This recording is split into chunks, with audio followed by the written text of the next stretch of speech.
O UFSC Entrevista de hoje recebe Elvis Humberto Poleto, mestre em História pela Universidade Federal de Santa Catarina.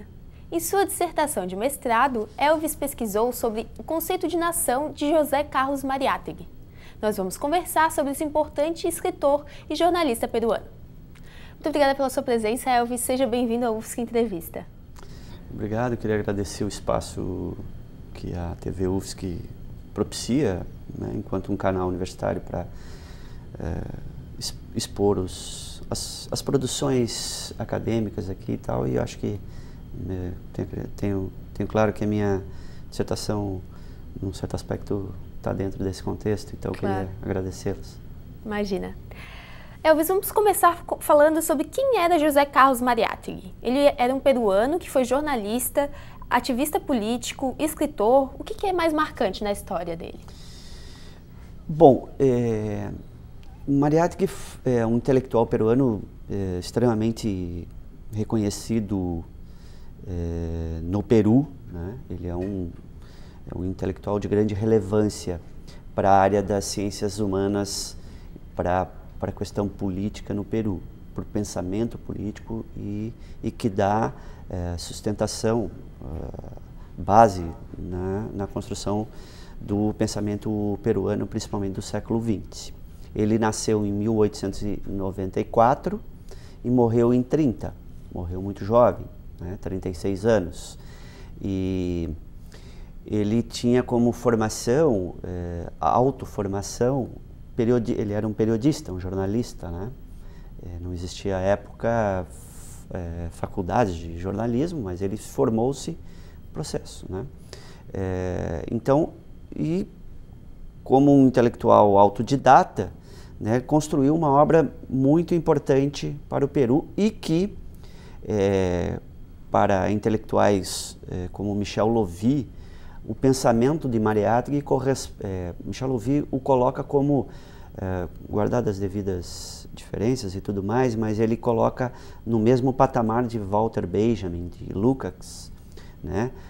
O pensamento de Mariátegui, digamos assim, ele guarda uma originalidade importante, como foi Gramsci, né, para a Itália, e obviamente Gramsci tem um reconhecimento internacional. Mariátegui ele tem um grande reconhecimento dentro da área das ciências humanas na América Latina. Grandes pensadores intelectuais brasileiros conhecem a obra de Mariátegui, né, na área das humanas. O único livro e a principal obra de Mariátegui, os 7 ensaios de interpretação da realidade peruana, foi traduzido para o português em 1974 por Florestan Fernandes, que escreve o prefácio da obra em português. Um prefácio muito interessante para quem quer conhecer a obra de Mariátegui. É importante ler a obra 7 ensaios de interpretação da realidade peruana.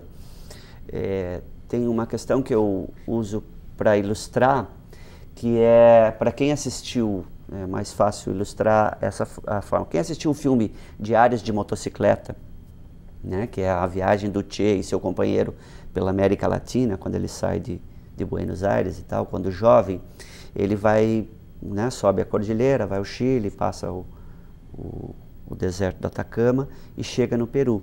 E no Peru ele fica na casa de um intelectual, um médico peruano, e numa das cenas, para quem assistiu o filme vai lembrar, ele está na varanda desta casa deste médico, lendo um livro, e este livro é os 7 ensaios de interpretação da realidade peruana. Os 7 ensaios foi escrito em 1928, né, e o Che passa no Peru ali mais ou menos um pouco antes da Revolução Cubana, uns 4, 5 anos, 1955 por aí, e ele está lendo essa obra, e ele diz, pô, lê e diz, pô, esse cara aqui entendeu o processo de formação do Peru, e não só do Peru, mas de todos aqueles países dos Andes, né? Por que a visão dele era tão original? Era original, era e é original porque ele, uma das questões fundamentais, ele no seu processo de formação, quando ele se define enquanto um socialista, depois aí tem um contexto que a gente pode entrar daqui a pouco, ele diz o seguinte, olha, como é que nós podemos pensar a nossa realidade, a realidade do Peru aqui, desconhecendo a questão dos índios, né? Por quê? Sabemos que todos os Bolívia, Equador, Peru, no processo de colonização não existia essa divisão, né, de países, esse recorte. Era o Tuantsiuno, que era o reinado dos Incas, e todos eram povos indígenas, né? E depois, com a conquista espanhola e tal, as revoluções de independência, a separação desses que vieram tornar-se países da metrópole espanhola, a constituição desses países, os crioulos espanhóis colonizam, aí as revoluções de independência ali vão separando, aí tem o que nós temos, a configuração geográfica hoje, Argentina, tal, Chile, Peru, Equador, Bolívia, Colômbia e tal. Esses países, essa divisão para os indígenas não existia. Aliás, ainda hoje, né, os povos indígenas não trabalham esse conceito de nação como é o conceito moderno de nação, né, que é uma outra discussão.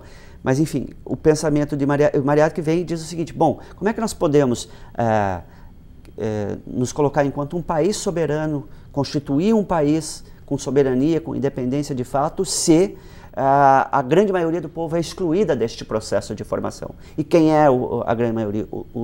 Os indígenas. Para você ter uma ideia, na década de 20, o Peru tinha em torno de 5 milhões de habitantes, sendo que desses 5 milhões, 4 milhões eram indígenas. E o outro 1 milhão eram outras coisas. Outras coisas, claro, a maior parte descendentes de espanhóis, chamados crioulos, né? Porque quem nasce na colônia é crioulo, branco em tese, né? Definindo essa classificação aí racial, branco, mas a grande maioria indígena. E esses indígenas eram excluídos do processo de formação. Não faziam parte de nenhum cargo? Não ocupavam funções importantes, eram relegados da educação, eram na área serrana, né? Nos 7 ensaios tem um capítulo que fala a região serrana litoral e serra no Peru. E Mariátegui constata claramente essa divisão. Ainda o litoral era um pouco mais, em tese, desenvolvido, tinha indústria, mas a serra era tida por Mariátegui e vários outros intelectuais como uma região semi-feudal ainda, que o processo de exploração do indígena ainda era quase de escravidão, né? O servilismo, né? Então eram grandes latifúndios, né, que exploravam de forma tão intensa a mão de obra indígena, que era ainda um processo semi-feudal. Era o grande senhor com grande número de indígenas camponeses que cultivavam a terra daquele senhor, davam como no processo do feudalismo. E Mariátegui diz, bom, nós temos 2 Perus, um Peru que chega a ser feudal e um que ainda não se integrou ao processo de desenvolvimento do capital na época, porque obviamente no século XX, né, o capitalismo já tinha se implantado, de certo aspecto, né, no Peru.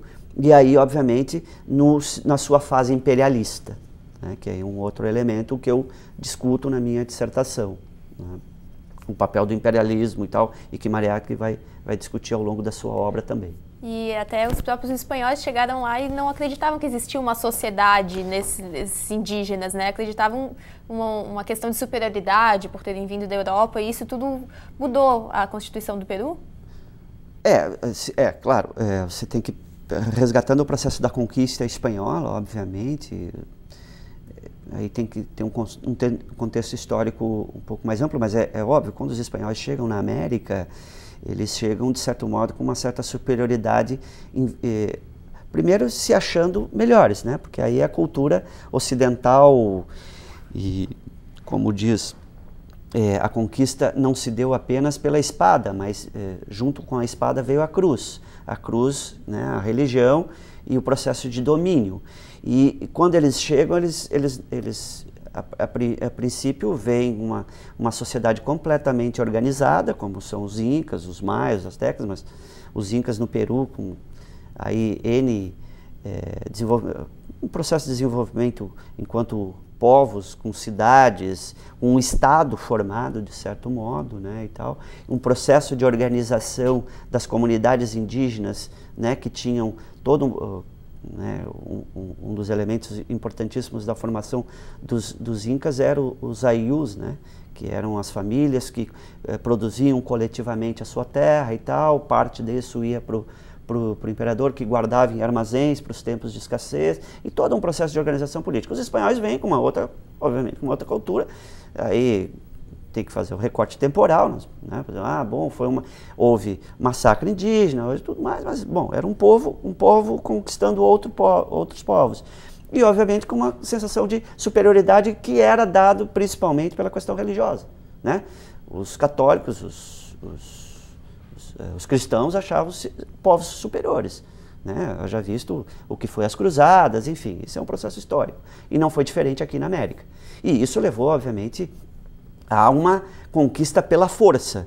E isso determinou o processo de formação desses países latino-americanos, principalmente os andinos, né? Que, claro, cada país com a sua peculiaridade, mas eu discuto mais a questão do Peru, e aí, obviamente, quem quiser pesquisar melhor sobre essa questão tem que ler uma obra que é fundamental para entender esse processo da conquista, entre outras, a conquista do Peru, que é do Guillermo Prescott, que é um britânico que escreve, é um oficial britânico que escreve em finais do século XIX, e é uma obra importantíssima para entender, porque ele pesquisa as fontes principais, principalmente das fontes principais dos relatos dos espanhóis, dos conquistadores. Então, isso é determinante para o processo de formação do Peru. Aonde entra o pensamento de Mariátegui nisso? Ele diz o seguinte: bom, nós tínhamos povos aqui organizados, nós tínhamos todo um pensamento aqui, chega o conquistador, dizima isso. Aí há o processo de independência. O processo de independência é feito por quem? Pelos crioulos, né? Pelos filhos dos espanhóis nascidos nas colônias, que chegam em determinado momento que não conseguem alcançar postos de mando, né? Porque quem determinava era sempre a metrópole, a coroa. Os crioulos se revoltam. O mais, digamos assim, o mais famoso, vamos dizer assim, o mais importante, que mais reconhecido é Simão Bolívar, né? Que é o chamado pai da independência latino-americana dos países de língua espanhola, entre outros. Daí tem San Martín, tem outros tantos mas o Bolívar é o mais reconhecido, e que eram todos filhos de crioulos, né? Filhos das elites, fazem a Revolução de Independência. Bolívar dizia, bom, nós temos que fazer a independência e tal. Aí tem um episódio importante de Bolívar para entender um pouco da independência latino-americana, que é quando ele é exilado. A Espanha retoma, derrota ele em algumas batalhas, ele se exila, vai para o Haiti. Quando no Haiti já tinha, os negros haitianos tinham expulso a França, né, que é o primeiro país a se tornar independente na América, é o Haiti, né? E o Haiti, depois dos Estados Unidos e tal, cria-se uma república de escravos, né, no Haiti. Bolívar vai lá, entra em contato com Toussaint Louverture, que é o grande líder da Revolução Haitiana, e Toussaint Louverture diz para ele o seguinte: bom, tudo bem, eu vou te ajudar para você voltar, para continuar o processo de independência na América, na Venezuela, coisa e tal, mas o teu compromisso é libertar os escravos, né? Alforriar os escravos. Então, aí a partir disso, o Bolívar, e ele diz o seguinte: olha, não confie nas elites, porque elas vão te golpear. E é o que ocorre depois no processo de independência. Bom, voltando então a esse processo todo, quer dizer, esse processo de independência é marcado por esses percalços, e isso dá a conformação de um país, né? No caso do Peru. E Mariátegui, enquanto um intelectual de esquerda, socialista e tudo mais, ele vai colocar ele vai, na sua obra, discutir, bom, nós precisamos ver todos esses elementos e entender por que a nossa elite aqui, ela é uma elite subserviente. Naquele momento ele discutia muito a questão do imperialismo, e aí o imperialismo inglês, que era preponderante até inícios do século XX, depois a Inglaterra perde a hegemonia, depois da Primeira Guerra Mundial principalmente, e aí depois o imperialismo norte-americano. É mais ou menos por aí. Elvis, nós vamos fazer um rápido intervalo Certo. e o UFSC Entrevista volta na sequência.